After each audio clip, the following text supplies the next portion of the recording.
오직 당신만을 위한 그림 이야기. 그림 이야기 6번째 시간 한번 시작해 보도록 하겠습니다. 반갑습니다. 네, 첫 번째 사연은 익명님이 남겨주신 사연입니다. 내면 아이를 위로해주고 싶습니다. 명석한 두뇌를 타고났으나 가난하고 능력 없는 부모 밑에서 제대로 된 교육을 받지 못해 자격지심과 피해의식으로 돈벌이도 못하면서 술만 먹으면 어머니를 때리고 물건을 부수던 아버지. 그러던 아버지가 저 초등학교 때 병으로 돌아가시자 갇혔던 세월에 억울함을 푸시고자 본인의 즐거움을 찾으며 저를 방임한 어머니. 해만 지면 오늘은 아버지가 술을 드시고 올까 아닐까로 불안을 떨며 내일 학교 가방을 챙겨서 도망 나가서 가져가기 쉬운 곳에 던져두던 저는 아버지가 돌아가신 이후 많은 밤을 홀로 잠들고 잠에서 깨면 어머니가 옆에 계실지에 대한 기대로 깨는 것을 두려워하게 되었습니다. 저도 부모가 되고 최소한의 부모 역할도 하지 않고 자식을 내다버리는 사람들을 보며 그 상황에서 날 보육원에 내다버리지 않은 게 어디냐 싶으면서도 너무 예뻐서 쳐다보기도 아까운 내 아이들을 보면 어떻게 자식에게 그렇게 냉정하게 할 수 있었을까? 자식을 두고 어떻게 남자에게 정신이 팔릴 수 있을까 싶은 원망이 사라지지 않았습니다. 제가 어릴 때 유독 어머니에 대한 애착이 커서 머릿속엔 어떻게 하면 어머니를 기쁘게 해드릴까라는 생각이 항상 꽉 차 있었습니다. 이제와 생각해보니 그것도 어머니에게 버림받을지 모른다는 불안감 때문이었던 것 같아요. 실제로 아버지가 계실 때 저를 두고 며칠씩 집을 나가신 적이 있고 매일 술 먹는 아버지 곁에서 느끼던 그 두려움과 막막함이란. 어머니가 돌아온 밤에 둘이서 여인숙 좁은 방에서 잠을 자고 깬 순간이 제 어린 시절 가장 행복한 기억으로 남아 있습니다. 먹고 싶은 음식 못 먹고 입고 싶은 옷 못 입어도 저는 그저 어머니만 있으면 되는 그런 아이였습니다. 이제는 늙으신 어머니께 잘하는 것이 당연한 제 의무지만 다른 집 자식과 비교하며 본인이 서운한 것을 말씀하시고 제가 근무하는 동안 제 아이들을 돌봐준 것이 그 갚음이라고 생각하시고 본인의 성과를 내세우고 지금까지 진심으로 미안하다 말 한마디 하지 않은 어머니가 때론 이해가 되지 않습니다. 자식된 도리로 제 성인기 어머니의 삶을 오롯이 제가 책임지고 있습니다. 제 스스로 마련한 넓은 집에서 안방보다 더 넓은 방에 지내시면서도 모든 것을 함께 하지 않는다고 서운하다고 하시고 끊임없이 뭔가를 바라실 땐 그저 멍하니 어머니를 바라보게 됩니다. 어머니가 제 어머니라서 좋았던 적도 정말 많고 제 아이들 낯선 사람 손에 안 맡기고 키울 수 있게 해주신 것은 감사하게 생각합니다. 무엇보다도 어머니가 아니셨으면 제 존재 자체가 없었을 것이고 제 자신보다 사랑하는 제 아이들도 이 세상에 없었을 테지요. 40 중반을 넘어서는 지금까지도 부모에게 받은 상처를 극복하지 못한 제 자신이 너무 못나서 부끄럽습니다. 파비노 그림 이야기를 보는 순간 익명을 보장해 주신다는 말씀을 들은 순간 어머니께 누가 될까 어디에도 말하지 못한 내 아픔을 말하고 싶었습니다. 남편에게도 어렸을 때 힘들었다 정도만 이야기할 수 있지 남편이 함께 살고 있는 어머니를 무시할까, 어머니가 남자 문제로 내게 고통을 줬던 것을 알면 나도 그런 여자라고 생각할까 두려워 이만큼 자세한 이야기는 할 엄두도 내지 못했습니다. 가능하다면 저의 내면 아이를 제 아이들과 함께 키우고 싶습니다. 사랑으로 다독이며 외롭지 않게 매일 밤 잠들 때까지 함께 이야기 나누고 맛있는 음식도 해먹이고 예쁜 옷도 사입히고 싶습니다. 책도 많이 읽고 공부도 많이 하면서 제 마음 다스리고 부모가 준 상처의 그늘에서 벗어나고자 많이 노력해왔지만 아직도 이러고 있습니다. 만약 제 사연에 맞는 그림을 추천해 주시면 그 그림 보면서 한 번만 더 울고 이제는 털고 싶습니다. 제가 이런 이야기를 털어놓을 수 있는 공간을 마련해 주시고 무거운 이야기 끝까지 읽어주셔서 감사합니다. 그림을 추천해 주시지 않아도 제 이야기를 이렇게 털어놓을 수 있는 것만으로도 저는 많이 홀가분하고 위로받는 느낌입니다. 좀 더 가벼운 마음으로 살 수 있을 것 같아요. 내 아픔을 이 세상에 2사람은 알고 있다. 그 2사람은 어린 시절의 나를 위로해 줄 것이다. 익명의 어머니를 욕할 수는 있어도 내 어머니를 욕할 수는 없다고 생각할 수 있으니 라고 사연을 제가 남겨주셨습니다. 익명님께 권해드리고 싶은 작품은요, 클로드 모네의 지베르니 근처의 양귀비밭이라는 이라고 하는 작품이고 1885년 작품이며 현재 미국 보스턴 미술관에 있는 작품입니다. 제가 이 작품을 꺼내든 이유가 뭐냐면 제가 어떠한 이야기를 드려도 과거의 것은 과거 것이기 때문에 그게 뭐 돌이킬 수 있는 건 아닌 것 같아요. 그래서 앞으로를 조금 더 생각했으면 좋겠다라고 하는 마음에서 이런 그림을 꺼냈는데 이 꽃이라고 하는 것이 시각이나 후각이나 우리 모든 감각에 영향을 굉장히 주고 정서적으로 이게 긍정적인 면을 일으키는 사물이잖아요. 굉장히 그래서 꽃을 저도 좋아하고 우리 짝에게도 꽃을 되게 좋아하는 저희는 이제 고양이 때문에 지금 꽃을 많이 갖다 놓지 못합니다만 저는 이제 지금 만났다고 한다면 임영님을 제가 만났다고 한다면 실제 이렇게 꽃을 좀 선물해 드리고 싶어요. 꽃을 선물해 드리고 싶은데 지금은 이제 만날 수 없는 이런 화면으로만 보고 있는 상황이기 때문에 그림이라도 제가 꽃 그림을 이렇게 좀 선물하고 싶어서 이 꽃이 붉은 개양개비꽃이라고 불리는 꽃입니다. 이 붉은 양귀비가 꽃말이 위로, 위안이라는 뜻을 가지고 있대요. 그래서 처음에 이 프랑스에 오시면 이 노르망디에서 굉장히 여러분들이 봄에 많이 만날 수 있는 꽃이고 제가 이제 1박 2일 그 몽생미셸 투어를 했을 때 지베리니를 갔었잖아요. 그래서 갔을 때 이 근처에 펴져 있는 흐드러진 이 양귀비꽃이라든지 아니면 뭐 지베리니 안에 꽃을 보시면서 정말 많은 분들이 감탄을 하셨어요. 그래서 꽃이라고 하는 힘이 이런 거구나라고 생각이 좀 들어서 저는 이 개양귀비 꽃밭을 조금 권해드리고 싶었고 꽃을 보면 우리 마음이 편해지잖아요. 그리고 이 이명님께서 꼭 이 코로나 이 시간이 지나고 나면 꼭 프랑스에 한번 오셨으면 좋겠어요. 그리고 저랑 가시든 홀로 가시든 지베르니에 꼭 한번 가셨으면 하는 마음이 듭니다. 가셔서 예쁜 꽃도 보시고 위로가 되었으면 좋겠다는 마음도 들고요. 저는 주신 이야기 마음에 곱게 곱게 잘 접어두고 싶습니다. 그리고 잊으시란 말을 못 드려도 저희가 알고 있으니 좀 덜었다라고 생각해 주시면 좋을 것 같아요. 그래서 제가 우리 익명님께 드리고 싶은 그림은 지베니 근처의 양귀비밭이라고 하는 그림으로 선물을 좀 드리고 싶다라고 하는 마음 알아주셨으면 좋겠습니다. 프리다 칼로의 부러진 기둥이라는 그림입니다. 1944년 작품이고요. 멕시코 돌로레스의 올메도 재단에서 만날 수 있는 작품입니다. 지금 넓은 대지를 등지고 있는 한 여인이 보입니다. 지금 그 여성의 몸 안에 있는 기둥을 우리가 그대로 볼 수 있는데요. 이 상반신 전체를 흰색 끈으로 감았고 하반신 쪽에도 흰 천을 두르고 있습니다. 그리고 몸 곳곳에 얼굴까지도 못이 가득하게 좀 박혀 있는 모습이고요. 긴 머리를 풀어헤치고 지금 덤덤한 모습으로 덤덤한 눈빛으로 화면 바깥을 바라보고 있습니다. 이 그림 속 여인은 그림을 그린 화가 프리다 칼로 자기 스스로의 모습이에요. 이 프리다 칼로는 6살 때 소아마비를 앓으면서 다리를 좀 절개 되었었고 18살 때 타고 있던 버스가 전차가 충돌하는 사고를 당하면서 척추를 비롯해서 뭐 골반뼈, 다리, 온몸이 다 부서지는 굉장히 큰 사고를 당합니다. 간신히 목숨은 건졌지만 이 교통사고 후유증을 평생 안고 살았어야 했다고 해요. 이 지금 보고 계신 그림도 이 수차례 척추 수술을 마친 뒤에 그렸던 자기 스스로의 모습이죠. 지금 그림 속 몸 안에 기둥이 제목처럼 여기저기가 부러져서 굉장히 위태로워 보이지만 그래도 몸 안에 중심을 잘 잡고 있는 모습이고요. 이 몸을 감싼 저 천들은 아마도 붕대이겠죠. 이 뭔가 얼마나 좀 신체적으로 그리고 또 심리적으로 고통스러웠을지가 그대로 전해지는 그런 그림이에요.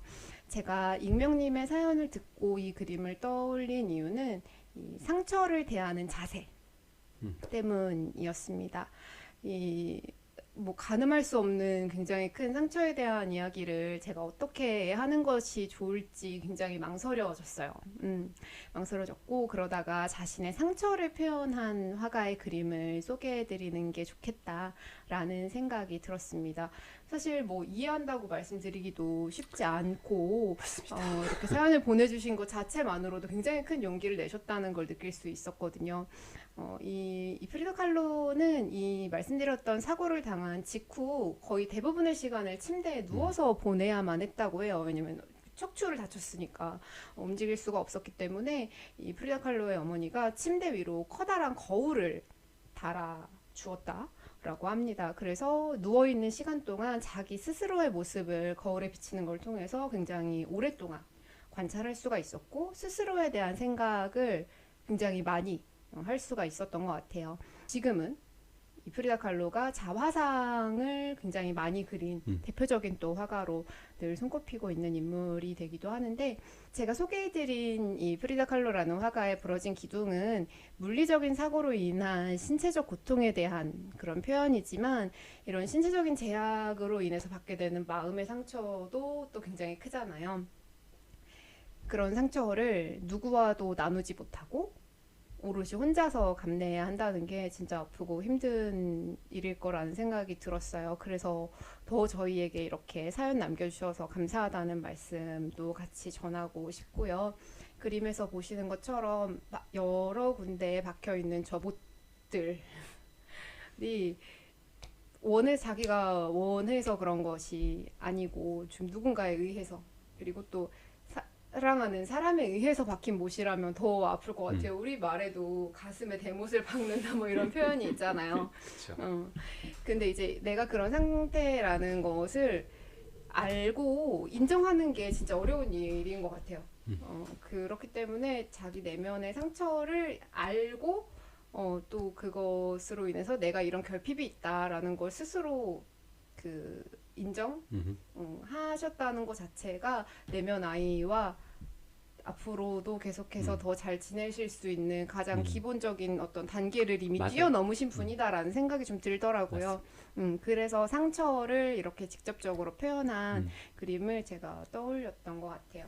두 번째 사연은 진가이드님이 이것도 이제 익명으로 보내주셨습니다. 다들 행복한 주말을 보내고 계신가요? 글을 쓰는 지금은 일요일입니다. 저는 늘 서울에서 대전으로 내려오는 기차 안에서 당신만을 위한 그림 이야기를 듣곤 해요. 고등학교 다닐 때 야자하면서 라디오 참 많이 들었는데 그때 한창 짝사랑하던 오빠가 있어서 그 오빠가 혹 제가 듣는 라디오 프로를 들을까 싶어 열심히 고백 사연을 써보내곤 했죠. 그때 이후로 스스로 제 이야기를 누군가에게 써서 보내는 것은 또 처음이라 마음이 두근두근거리네요. 저는 그 당시에 이소라의 음악도시를 들었는데 두가이드님은 어떤 라디오 프로그램을 많이 들었을까요? 궁금합니다. 다들 마음속에 품고 있는 추억 속 라디오 프로그램 하나씩은 있는 거잖아요. 그쵸? 아무튼 파비노를 열심히 구독하고 있는 모나미로서 나도 사연을 보내고 싶은데 어떤 사연을 써야 하나 고민을 많이 했어요. 그런데 다들 가족과 관련되는 이야기를 많이들 보내시기에 저도 제 가족 이야기를 해볼까 합니다. 저에게는 여동생이 있습니다. 제 여동생은 어떻게 같은 배에서 나왔나 싶을 생각이 절로 들 정도로 저와는 아주 다른 성격을 가지고 있어요. 저는 전형적인 내향형 인간입니다. 내성적이고 예민하며 차분을 넘어 우울이 더 가까운 그런 사람이에요. 그에 비해 제 동생은 외향적이고 잘 웃고 모두와 잘 지내는 활기가 넘치는 그런 귀여운 여자 아이지요. 모든 형제자매들이 다들 싸우며 큰다는데 저희는 그렇지 않았습니다. 저희가 아주 어릴 때 혈기왕성한 제 동생이 저를 너무도 쉽게 이겨먹었고 좀 크고 나서는 그냥 각자 잘 지냈던 것 같아요. 그렇게 각자 도생하며 지낼 줄 알았던 저와 제 동생은 동생의 사춘기를 함께 지나며 세상에 둘도 없는 각별한 자매가 되었어요. 저는 사춘기라는 것이 없었을 정도로 아주 무난한 유년기를 보냈지만 제 동생은 그렇지 않았어요. 도대체 중2쯤 되면 그 나이 때 아이들은 신체에 어떤 변화가 생겨 다들 그러는지는 알 수 없지만 그 당시 제 동생이 하는 작은 일탈들은 부모님의 모든 순간을 예민하게 만들었고 가족의 이해를 받지 못한다고 느꼈던 동생은 더욱더 다른 길로 향했던 것 같아요. 그렇지만 그때의 동생도 이해가 되는 것이 저희는 아주 어릴 때 아버지를 사고로 잃었어요. 혼자 저희를 키우던 어머니께서는 지금의 아버지를 만나 이제 막 새로운 가정을 시작해 나가던 때라 너무 많은 것이 변하던 시기였습니다. 그러다 어느 날 동생의 방황이 더 이상 감당이 안 된다고 생각했던 어머니는 저에게 동생과 진지하게 이야기를 해보라는 미션을 주셨고 저는 얼떨결에 동생의 방에 들어가 이런저런 이야기를 하게 되었습니다. 크게 별다른 이야기를 나누진 않았어요. 그냥 어릴 적에 있었던 아버지의 죽음, 새로운 아버지와 어머니의 현재 상황 같은 것들을 사실대로 다 말해줬던 것 같아요. 저는 어머니의 남편 같은 첫째 딸로 이미 다 알고 있었던 것이지만 제 동생은 그날 그 대화를 통해서 알게 된 이야기였던 것 같습니다. 그리고 그날 제 동생이 저에게 했던 대사 중에 언니는 그냥 혼자서 사는 사람인 줄 알았어. 그냥 공부만 하는 사람. 그러다가 우리를 떠날 사람. 우리 가족을 사랑한다고 생각해 본 적 없어. 라는 말이 아직도 기억에 남네요. 그 당시 저는 고1이었고 제가 열심히 공부만 했던 이유는 내가 성공해야 우리 엄마가 행복하고 이 지긋지긋한 곳에서 제 동생을 구해줄 수 있을 것이라는 생각 때문이었는데 집과 학교를 가며 공부만 하던 내가 동생에게 그렇게 보이고 있을 것이라 생각도 못했거든요. 그래도 그날 이후 제 동생의 비행은 멈췄고 저와 제 동생은 베스트 프렌드가 되었습니다. 인싸인 제 동생에게 아니었을지 모르겠지만 원체 사람을 만나는 폭이 좁고 깊은 아싸인 저에게 동생은 대나무 숲 같은 것이었습니다. 그래서 지금도 농담 삼아 이야기해요. 내가 친구가 없는 이유는 내 동생이 가장 나의 친한 친구였기 때문이었다고. 그런 나의 대나무 숲이고 나의 베스트 프렌즈이자 슈퍼 인싸인 그녀는 지금 뉴욕에서 패션을 하고 있습니다. 이것조차 다르죠. 저는 아마 파리에서 유학을 했을 것 같다 라고 하시네요. 성격은 달랐지만 취향은 닮은 우리 자매는 둘 다 미술을 좋아합니다. 물론 저는 클림트를, 그녀는 에곤 실레를, 저는 인상파를, 그녀는 현대미술을 더 좋아하지만 우리는 함께 미술관을 가요. 제 동생과 함께 가면 난해하지만 현대미술이 재미있고 전혀 모르는 패션 이야기를 신나게 들을 수 있습니다. 뉴욕에서만 미술관을 8개를 간 것 같습니다. 이렇게 나와는 다른 영혼의 반쪽 제 소울메이트에게 그림을 선물하고자 합니다. 뉴욕에 사는 그녀지만 미술관이나 관광명소를 자주 가지 않는다고 해요. 여행을 하는 것과 그곳에 사는 것은 다른 것이니까요. 그래서 나의 사랑스러운 내 행복메이트가 뉴욕에서 일을 하다 지치고 힘이 들 때 혼자 맨하탄의 어느 미술관에 가서 멍하니 그림을 보다 돌아올 그런 구실을 하나 만들어주려 합니다. 가서 위로도 받고 또 보면 생각나는 이야기가 있는 그림. 한국에서 그녀를 그리워하고 있는 언니와 가족을 떠올리며 혼자 울다 와도 상관없어요. 사실 힘이 나면 더 좋지만요. 뉴욕병을 앓고 있는 송PD님께서 왠지 너무나도 잘 골라주실 것 같습니다. 저는 장소에 제한을 두겠습니다. 뉴욕에 있는 미술관에 있는 그림 중에 하나를 추천해주세요. 요즘 나의 그녀는 많이 지쳐 있습니다. 어릴 때 밝고 유쾌한 그 모습보다 자꾸 옛날에 저를 닮은 듯한 모습이 더 많이 보이는 요즘이에요. 저는 그녀 덕에 많이 밝아졌는데 말이죠. 그녀의 우울이 코로나 때문인지 오랜 타지 생활 때문인지는 모르겠어요. 제가 해줄 수 있는 것은 언제나 힘내라는 말뿐입니다. 사랑하는 내 동생, 할 만큼 하다가 뉴욕이 아니다 싶으면 언제든 망설이지 말고 미안하지 말고 돌아와도 되는 거 알고 있지. 코로나가 좀 괜찮아지면 파리에서 만났던 것처럼 다른 어느 유럽 도시에서 또 만나서 신나게 여행하자. 나는 세상에서 가장 좋은 것들, 가장 예쁜 것들을 너랑 보려고. 그때까지 열심히 돈 벌고 있을게. 물론 파리는 당연히 한 번 더 가는 거야. 뉴욕도 갈게, 내 남편이랑 같이. 그러니 빛나는 기회의 땅 뉴욕에서 최선을 다하다 오길 늘 응원한다. 사랑해. 사연이 기네요. 모르겠습니다. 못 줄이겠다. 어떻게 마치지? 다들 행복한 토요일 밤 되세요. 우리 존재 화이팅이라고 주셨습니다. 미션이 있는 사연이었잖아요. 뉴욕에 있는 작품으로만. 뉴욕에 있는 작품으로만. 왜냐면 동생분이 가서 또 직접 보셨으면 선물해 주시길 바랐던 그림은 귀스타프 클림트의 아델레 블로우 바우어 1번 작품입니다. 1907년에 그려진 그림이고요. 뉴욕 노이에 갤러리에서 만나보실 수 있는 그림입니다. 자, 눈부신 황금색 배경에 한 여인이 앉아 있습니다. 아니, 근데 사실 앉아 있는 건지 서 있는 건지 명확하지는 않죠. 화려한 패턴에 감싸여서 스스로 빛을 발하고 있는 것 같은 이 여인은 아델레 블로우 바우어라는 여인입니다. 이 여인의 이름이 그림의 제목이 된 거죠. 그녀를 그린 작품이 한 점 더 있기 때문에 지금 보시는 것이 1번 그림이고요. 2번 그림도 따로 존재합니다.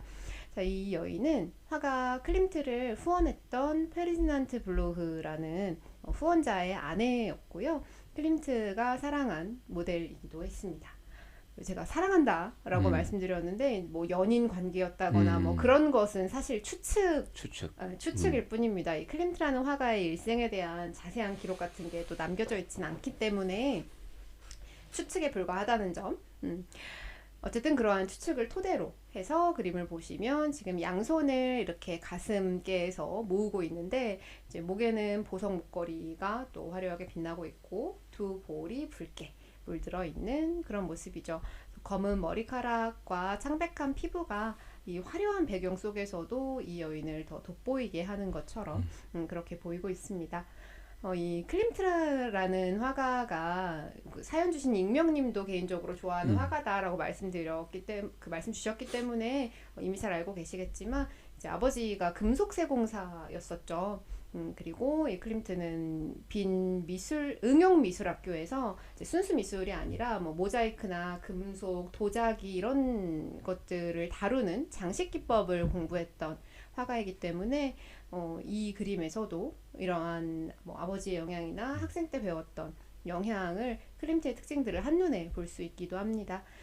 이 그림의 모델인 이 아델레라는 여인이 어릴 때 오른손을 굉장히 크게 다쳐서 오른손에 장애가 있었다고 해요. 그래서인지 이 클림트는 그림 속에서 지금 왼손으로 오른손을 감싸고 있는 포즈로 모델을 표현을 합니다. 상처를 자연스럽게 가릴 수 있도록. 이 모델에 대한 애정이 없었다면 사실 나올 수 없는 포즈가 아니었을까라는 생각이 또 들더라고요. 해석이 된다라는 뜻이고 이제 제가 이 그림을 떠올린 이유도 사실은 이런 맥락에서인 거죠. 이 익명님이 동생을 사랑하는 마음, 뭐 함께한 시간들에 대한 그리움, 앞으로 함께하고 싶은 마음 그런 것들이 이 그림을 뒤덮은 귀한 금, 은 이런 것들처럼 굉장히 너무 반짝인다라고 느껴졌고 이 사랑하는 사람의 상처를 보듬어주는 그런 마음이 전해진 뉴욕을 대표하는 그림이었기 때문에 저는 이 그림을 떠올렸던 것 같아요. 사실 이 그림은 제가 혼자 뉴욕에 갔을 때 이 노예 갤러리에 가서 보고 굉장히 또 깜짝 놀랐던 작품이기도 하거든요. 막 번쩍번쩍 하고 있으니까 어머 이거를 빨리 옆에 있는 사람한테 대박 사건 빨리 적어보라고 너무 남편 생각이 나더라고요. 이거 너무 혼자 보기 아깝다. 뭐 이런저런 거 다 차치하고 일단 너무 사람을 빨아들이는 것 같은 그런 그림이라서 저절로 진짜 이거는 같이 보러 올 걸 이런 생각이 좀 들었던 그림이고 제가 우리 익명님의 이야기를 듣고 골라온 작품은요. 해리 와트루스라고 하는 작가의 나와 너의 작은 이야기가 있었어 라고 하는 1505년부터 1509년까지 그려진 작품으로 알려져 있고요. 뉴욕에 있는 더 내셔널 아트 클럽이라고 하는 곳에서 만나볼 수 있는 작품입니다. 일단 뉴욕으로 한정을 해주셔서 제가 좀 찾는데 애를 많이 먹었다. 익명님께서 조금 저희 알아주셨으면 좋겠다라고 하는 마음이고요. 이것도 저희가 여러 번 많이 바꿨죠. 많이 바꿨는데 좀 아는 작가를 좀 소개시켜드리고 싶었어요. 저는 개인적으로. 근데 이제 아는 작가 작품 중에서는 익명님의 사연과 조금 어울릴 만한 작품들이 이렇게 많이 나오지는 않아서 뉴욕에 있는 박물관들의 이제 홈페이지를 쭉 뒤지다가 이 작품이 나오면서 이 작품 왠지 익명님의 자매님들 같다라고 하는 생각이 좀 들더라고요. 이제 그림 속의 두 여인이 이야기를 나누고 있습니다. 오른쪽의 여인이 오른팔을 가슴에 이렇게 탁 대고는 얹고는 뭔가 당차게 자신의 이야기를 막 이렇게 떠들고 있어요. 엄청 이렇게 신나게 얘기하고 있는지 이 탁자 밑에 강아지도 귀를 이렇게 쫑긋 세우고는 그 말하는 여인을 이렇게 쳐다보고 있습니다. 아마 무슨 이야기인지 모르겠지만 저렇게 당차게 얘기하는 거면 자신의 자랑, 잘한 일 이런 것들을 이야기하는 게 아닐까라고 생각이 좀 들어요. 그래요? 저는 느낌이 좀 그런 느낌이 좀 들더라고요. 나에 대해서 내가 오늘 말이야 오늘 뭘 했어 뭐 이렇게 좀 자랑하는 그런 이야기가 좀 하는 것 같다는 생각이 좀 들기도 하고 이 맞은편의 여인은 자주 이런 이야기를 들은 것 같아요. 자주 이런 이야기를 들은 것 같아서 레모네이드를 마시면 상대방을 이렇게 턱을 개면서 빤히 쳐다보고 있습니다. 그래서 이야기가 굉장히 흥미롭지는 않은 이야기인 것 같아요. 근데 자주 들었어. 하지만 관심이 있다라고 하는 걸 표현하기 위해서 몸이 의자 뒤로 이렇게 빠져 있는 게 아니라 앞으로 이렇게 들어가 있으면서 너의 이야기를 내가 잘 듣고 있어 라고 하는 거를 이야기를 하면서 이렇게 음료수를 마시고 있는 모습이거든요. 그래서 이 둘의 관계가 어떠한 관계인지 뭐 어떠한 내용인지는 뭐 많이 알려져 있는 그림은 아닙니다. 그리고 저도 이 그림을 좀 더 해석을 잘해드리고 싶어서 정보를 좀 많이 찾아봤어요. 우리나라에서는 뭐 거의 이분에 대한 이야기는 거의 뭐 남겨져 있지 않고 영어로 된 홈페이지를 좀 봤는데도 영어로 된 홈페이지에서도 이렇게 많이 이 정보가 나오진 않더라고요. 대신 요 와트루스라고 하는 작가는 파리에서 공부를 했고 파리에서 이제 살롱제도 참여를 했었고 공부가 끝난 후에 이제 뉴욕 디자인 학교에서 학교장을 할 정도로 이제 뉴욕에서 큰 활동을 하셨는데 그림의 특징이 뭐 정물화도 있고 뭐 그 사람도 있고 초상화도 있고 있는데 특징이 이 여성의 옆모습을 많이 그린 작가로도 유명하더라고요. 그래서 그런 작품들이 많이 있어서 요 그림을 선택한 이유 아까도 말씀드렸지만 그 익명님과 동생분이 신나게 수다를 나눌 때의 추억 그런 걸 한번 좀 떠올려 봤으면 어떨까? 라는 생각에서 이 그림을 좀 찾아봤고 외국 생활이 쉽지 않잖아요. 여러분들 뭐 해보신 분도 있고 저희도 그렇지만 힘내시란 말 드리고 싶습니다. 세상에 요즘 최근에 정말 많이 느끼는 것 같아요. 저희도 우리 주변에 이렇게 힘들고 어려울 때 소중한 분들이 이렇게 계셨구나 라고 하는 거를 새삼스럽게 저희들 많이 느꼈잖아요. 우리 익명님의 여동생님도 느끼셨으면 좋겠다. 분명히 존재합니다. 그리고 아무 편이 없어도 적어도 언니 한 분은 편이잖아요. 언니는 우리 동생분의 편이시니까 꼭 힘내셔서 뉴욕에서 활동 잘 하시고 뭐 힘드시다가 어려우시면 아까 우리 이모님이 얘기해 주신 것처럼 돌아가신다 하더라도 그게 실패가 아닙니다. 그렇잖아요. 그래서 더 잘할 수 있으시니까 힘내시고 이 우울한 시대 저희들의 그림으로 조금만 생각하셔서 화이팅! 자, 오늘 또 마지막 사연으로 그래 한번 넘어가 보도록 하겠습니다. 자, 어느 모나미님께서 보내주신 사연입니다. 안녕하세요. 저는 빠비노 구독 중인 어느 모나미입니다. 방탄을 좋아하게 되면서 어느 순간부터 제 화두는 사랑이 되었어요. 세상에는 많은 종류의 사랑이 있지만 그들이 전하는 메시지는 나 자신을 사랑해라 더군요. 하지만 저는 여전히 나 아닌 타인의 사랑이 더 고픈 사랑인가 봐요. 물론 나를 사랑하지만 내가 사랑하는 사람들이 여전히 나를 사랑한지 끊임없이 의심하게 됩니다. 나를 사랑하는 사람들은 여전히 거기 있고 그 마음의 질량과 부피가 크거나 작거나 변할지라도 사랑한다는 사실은 변하지 않다는 것을 잘 알아요. 그럼에도 그 마음을 자꾸 확인하고픈 생각이 들어 가끔 감정이 힘들어질 때가 있습니다. 누군가가 나를 사랑하고 있다는 믿음, 그곳에 그대로 있다는 것, 늘 나를 사랑해주고 있음을 느낄 수 있는 그림 있을까요? 쓰고 보니 반대로 이 그림은 난 여전히 널 사랑해 라는 제 절절한 고백이 되기도 하겠다는 생각이 드네요. 바비노님들 쌀쌀한 날씨에 감기 조심하시고 2020년 한 해 마무리 잘 하시길 바랄게요 라고 주셨습니다. 자, 제가 우리 어느 모나미님한테 보내드리고 싶은 작품은요, 이것도 고민을 많이 해봤는데 많이 아는 그림으로 선회를 했습니다. 빈센트 반 고흐의 해바라기죠. 1888년에 그려진 작품이고 총 12작품이 있는데 뭐 영국 런던에도 있고 하지만 제가 고른 작품은 이제 미넨에 있는 노이의 피나코테크에 있는 작품으로 조금 뽑아왔습니다. 일단은 제가 써놓은 것부터 읽어드리면 빌보드 1등 축하드립니다. 이거 빼먹으면 안 되니까 우리 방탄 여러분과 아미 여러분 축하드리고요.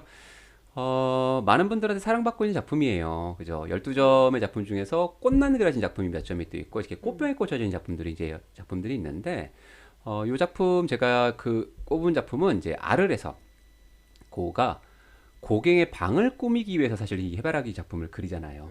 고갱의 방을 꾸미기 위해서 해바라기 작품을 그리는데, 사실 그 둘은 잘 맞지 않았고, 잘 좋지 않게 헤어졌다라고 하는 것도 다 알고 계신 이야기입니다. 근데 저는 그런 이야기는 싹 지우고요. 저는 이 헤어진 이야기보다 고흐가 고갱을 생각하며 해바라기를 그렸을 때 그 감정, 그 감정에만 조금 더 집중을 하고 싶었습니다. 실제 그리스 로마 신화에 나오는 이 해바라기 꽃의 탄생 신화는 클리티아라고 하는 물의 요정이 이제 태양신 아폴론을 사모합니다. 근데 아폴론을 바라보고 있는데 이 아폴론이 클리티아를 거들떠보지도 않아요. 근데 해가 이 태양신이 동에서 서로 지잖아요. 그래서 아폴론이 동에서 서로 지나갈 때마다 이 클리티아는 아폴론만 쫓아봅니다. 그러다가 결국에는 바라만 보다가 다리가 뿌리가 되고 얼굴이 꽃이 되어 해바라기가 되었다라고 하는 신화가 있죠. 그래서 이 해바라기의 꽃말이 그래서 애목, 변치 않는 사랑을 상징한다고 하더라고요. 그래서 아마 고흐도 제 생각엔 이 이야기를 알고 해바라기를 그리진 않았을까? 내가 좋아하는 마음을 꽃에 담아서 내가 좋아하는 고갱이 이 방에 들어오면 기분이 좋게 해주려고 상대방을 기분 좋게 해주려는 이 순수한 마음으로 그림을 그리지 않았을까라고 하는 그 마음이 굉장히 순수하고 커 보여서 저는 이 그림을 선택을 했거든요. 그래서 이 어느 모나미님의 마음도 당시 고우의 마음과 어느 비슷하지 않을까. 모나미님의 사연을 읽고 소개해드리고 싶은 그림은 파블로 피카소의 1902년도 작품 숲이라는 그림입니다. 무능 지금, 스프. 네. 네. 한국식으로는 뭐 죽 정도이지 않을까요? 뭐 국보단 죽.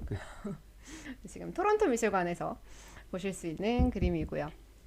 이 파블로 피카소가 위대한 이제 예술가의 꿈을 안고 막 파리에 오잖아요. 젊은 시절에. 그때 같이 왔었던 그 친구 까사기마스. 까사기마스가 연인과 헤어지고 나서 비관 자살을 한단 말이죠. 저희 그 빠담빠담 목마르뜬 편의 세탁선 앞에서도 저희가 이야기 들려드린 적이 있는데, 어쨌든 그렇게 친구가 스스로 목숨을 끊었는데 자기는 그 친구가 마음으로 힘들어할 때 그 어떤 도움도 줄 수 없었다는 굉장한 그 좌절감, 죄책감, 미안한 마음에서 이 청색시대라고 하는 푸른색과 회색을 많이 사용하는 우울한 그림들을 그리는 시기를 맞이하게 되잖아요. 지금 보고 계신 이 그림 또한 청색과 회색으로 이제 그 청색 시기에 그려진 그림인 것을 보자마자 아마 바로 아실 수 있을 텐데요. 이 그림은 피카소가 이 프랑스의 생나자르라는 곳에 있었던 여자 교도소에 방문한 후에 그린 그림이에요. 이 교도소는 특이하게도 여자 죄수가 아이가 있으면 이 아이들과 함께 형기를 보낼 수 있는 그런 곳이었는데, 이 그림 속에 오른쪽에 있는 여인이죠. 저 여자 어른이 아마도 죄수인 어머니일 것이고, 아마도 그 앞에 소녀는 딸이 아닐까라는 생각을 하게 합니다. 지금 김이 모락모락 나는 수프 한 그릇을 들고 허리를 깊게 숙인 저 여인과 그 앞에 손을 높이 들고 막 다가선 것 같은 소녀의 모습이, 저는 여기가 그 교도소를 배경으로 했다는 걸 알고 나서 되게 많은 생각이 좀 들더라고요. 사실 처음에는 이 여자 어른이 수프를 가져와서 아이한테 주는 모습이라고만 생각을 했었는데, 또 어떻게 보니까 이 소녀가 여자 어른한테 그릇을 막 건네준 그 순간인 것 같다라는 생각도 좀 들더라고요. 자, 이 교도소라는 공간, 그리고 뭐 죄수, 엄마, 아이, 수프 이런 것들이 교도소랑 죄수 말고는 굉장히 멀리 있는 것처럼 느껴지는 조합들이에요. 그런데 제가 이 그림에서 어떤 사랑, 느낄 수 있는 사랑에 대한 사연을 어느 모나미님께서 주셨기 때문에 이런 것을 떠올린 이유는 제목이기도 하고 지금 그린 가운데 김이 모락모락 나고 있는 수프 때문이었습니다. 이 프랑스에서는 사실 수프가 고급 음식이 아니잖아요. 잘 사먹기 힘드신. 그러니까 한정된 재료에다가 양을 불리기 위해서 물을 많이 넣고 끓인 그런 소박한 음식인데, 약간 이거는 한국적인 어떤 K 감성을 더해서 그렇게 제가 느끼는 걸 수도 있는데, 따뜻한 음식을 챙기는 것 같은 느낌이에요. 지금 채팅창에서 한글 영미님께서도 청색인데 찬 느낌이 아니다, 이렇게 말씀을 주신 것처럼 저도 그렇게 느꼈거든요. 분명히 청색 시대의 그림이고 공간이나 사연들이 좀 차가울 법도 한데, 김이 나서 그런지 뭔가 좀 따끈한 그런 느낌을 받았던 것 같아요. 그래서 이 더 그림에 온기를 주는 그런 중요한 역할을 저 스프가 하고 있는 게 아닌가라는 생각을 들었습니다. 제가 스프에서 이런 온기를 느낀 것도 물론 있지만 밥, 끼니, 식사 이걸로 저는 그 어떤 변하지 않는 사랑 이런 거에 대한 생각을 했던 것 같아요. 저한테는 밥은 잘 챙겨 먹고 다니는지가 궁금하다 아니다가 어떤 변하지 않는 애정의 척도인 것 같더라고요. 우리나라 분들한테 굉장히 중요한. 그러니까 만나면 밥은 먹었냐부터 시작하잖아요. 밥은 먹고 다니는. 전화해도 밥 먹었어. 부터 이제 하게 되는데, 사실 이 밥을 먹는다는 게 뭐 이렇게 특별한 것도 아니고 뭐 끼니를 챙기는 건 매일매일 반복하는 일상 같은 거잖아요. 근데 뭐 좋은 날이나 아니면 음. 뭐 아픈 날, 음. 뭐 평소랑 좀 다른 날에는 이왕이면 먹고 싶은 음. 거를 먹었으면 좋겠고 더 맛있는 거 먹었으면 좋겠고 그런 마음이 드는 게 그냥 사랑이 아닐까라는 생각이 좀 들더라고요. 그래서 내가 어떤 상황이든 상대가 어떤 상황이든 음. 그럼에도 불구하고 이 손에 들고 있는 김이 모락모락 나는 수프 한 그릇에서 사랑이 느껴지는 그림을 떠올리게 됐습니다. 연말 그 정리 잘 하시고 요즘 뭐 우리나라에도 지금 다시 한번 코로나가 또 이렇게 올라오면서 여러분들 어디 가지도 못하시고 모임도 못하시는 것 같아요. 물론 저희도 그렇긴 합니다만 또 조심하시고 건강하신 게 최고니까 건강하셨으면 좋겠고요. 따뜻한 연말 그리고 미끄럼 조심하시고 감기 조심하시는 연말 되었으면 좋겠고요. 우리는 27일 날 뵙는 걸로 하도록 하겠습니다. 떠나시기 전에 또 여기 저는 왜 이게 맨날 헷갈려? 좋아요, 감사합니다. 좋아요 눌러주시고 많은 분들한테 또 소문해 주시면서 우리 또 한 주 잘 보내시고 여러분들 와주셔서 감사하고 와주셔서 감사합니다. 채팅에 참여하지 않으셔도 들어주신 여러분들 감사합니다. 자, 그럼 우리 또 금방 또 뵙겠습니다. 감사합니다. 좋은 밤 되세요. 좋은 밤 되세요. 메리 크리스마스. 미리 맞아. 메리 크리스마스. 미리 크리스마스.